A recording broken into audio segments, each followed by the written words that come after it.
Hello. Thank you for tuning in. So, my name is Naeemah Adero, and I wanted to talk to you guys today about 5 ways in which you can prevent, or 5 things that will help you prevent heartbreak, or I don't know if it'll prevent heartbreak, but it'll definitely help to reduce hurt in a relationship. Um, Sometimes we are ready to jump into a relationship. We're ready to pursue a relationship. Sometimes it's because we've been single for so long. Sometimes it is because we just want marriage. Sometimes it's just because we really like the person. We really felt like we've connected with them. And we just move a little too fast. We are more so focused on the end result versus going through the experience. So I'm gonna give you 5 things. It could be others right now, but I just want to give you the top 5 that I believe are the top 5 ways to prevent yourself from hurt. And I did not write them down earlier, so we're gonna see if I can remember them. The first one that I came up with is to not have expectations. But what I mean by this is that don't see the end from the beginning. Don't expect that this is going to be your lifelong partner. When we jump in, when we get into a relationship, we want this to be the person. And that's what put us in a place to where we want to settle with that person. We lock in on that person. So we try to make that person fit the mold. And that's where we go wrong because now we're setting ourselves up for failure. And I say that because usually you're going to go through too many, but several people before you actually meet the one who is willing and who is ready to settle down, ready to change. And so you gotta not expect that this is going to be your partner, that that's going to be your partner, the person you meet. You want to give yourself permission to experience the relationship and to see if they are the right one for you. Number 2 is see, I should have wrote it down, shouldn't I? Number 2, the second way to prevent heartbreak is to communicate. Now, that was number 5 when I went through it in my head, but now it's number 2 is to communicate. You want to be able to communicate with one another. You want to express your thoughts. You want to express your feelings. You don't have to tell everything. You don't have to be a water fountain. But what you do want to do is when something's bothering you, discuss it. Don't be scared and ashamed to talk to the person you with, to ask them questions. You're not going to get to know them if you don't talk to them. You're not going to get to know them if you don't communicate. You're not going to get to know what their intentions are if you don't talk. So communicate. You will be amazed out of the women who I have spoken to who have not held a reasonable conversation with the person that they are interested in, that they like. And so when you're asking them certain questions, they don't know. They can't even answer. They don't know. Well, I didn't talk to him. I don't know. You got to talk to these fellas. Trust me. If you don't ask, they're not gonna tell you. So communicate, ask. Create an open dialogue. You guys should be able to discuss things. You need to facilitate a space of communicating. Create that safe space. And if you feel like you can't talk to them because they are getting defensive and all those things, then you want to let it go, because you can't have a relationship without communication. And in order to reach agreements and cooperation, there has to be communication. Let's see if I can remember these other three, because I am telling you, the third one was the third way to prevent hurt is stay out of the bedroom.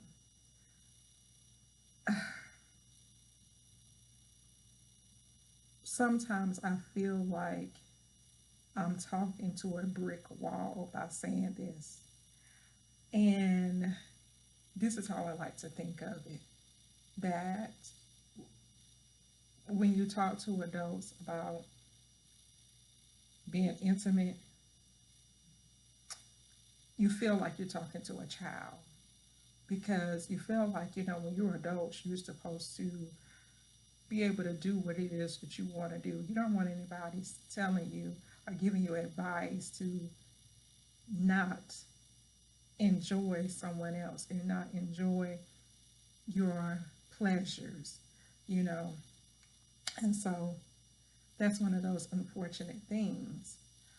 But if you want to protect your peace, if you want to protect your body, if you want to protect your mental capacity, you will stay out of the bedroom, especially with someone who has not made a commitment to you. The best thing to do is wait to marriage, because that is the ultimate commitment. And if nothing else, they have taken the necessary steps to prove themselves worthy of your body. But you definitely don't want to do so without a commitment. And I'm not just saying somebody who's telling you that they want to be your girlfriend or boyfriend after 1 month, 2 months, or 3 months, because a lot of that is happening. Men make you think that they want a relationship with you when they really don't. A commitment is much more than words. A commitment is action, is words, is time, is energy, it is sacrifices, it is displaying your words, what you say, it is demonstration. So it cannot just be because someone says, because there's a conversation about lifelong commitments and the idea. A lot of people will sell you ideas, and that's all that it is an idea. So be careful for that. Okay. The fourth thing, right? I'm on number 4, right? Yeah. Ooh, let's see if I can remember number 4. Let's see. Number 4, what was it? I was doing good now. 1, 2, and 3 came to me. Let's see if number 4 and 5 is going to come to me just that easy. Um, mm, mm, mm, mm, mm. Yeah, I gotta forgive a sister. That's what I get for trying to come off the top of my head, right? Instead of writing them down, because I said to myself, write them down. And now my mind want to try to go blank on me, but we gonna get it. It's gonna come to me. Just give me a second. Give me a second. Okay, so number 4 was to don't give up on your goals and your desires. So though you may be in a relationship and maybe somebody, that person may be selling you their dreams or their vision, you make sure you keep your goals and your vision. You make sure, and that's even when you're pursuing marriage, you got to know who it is that you're connecting yourself with. So don't give up on what it is that you're pursuing just because this person is telling you to get on the bandwagon with them and their dreams. Even when you're married, you want to make sure that their vision makes sense.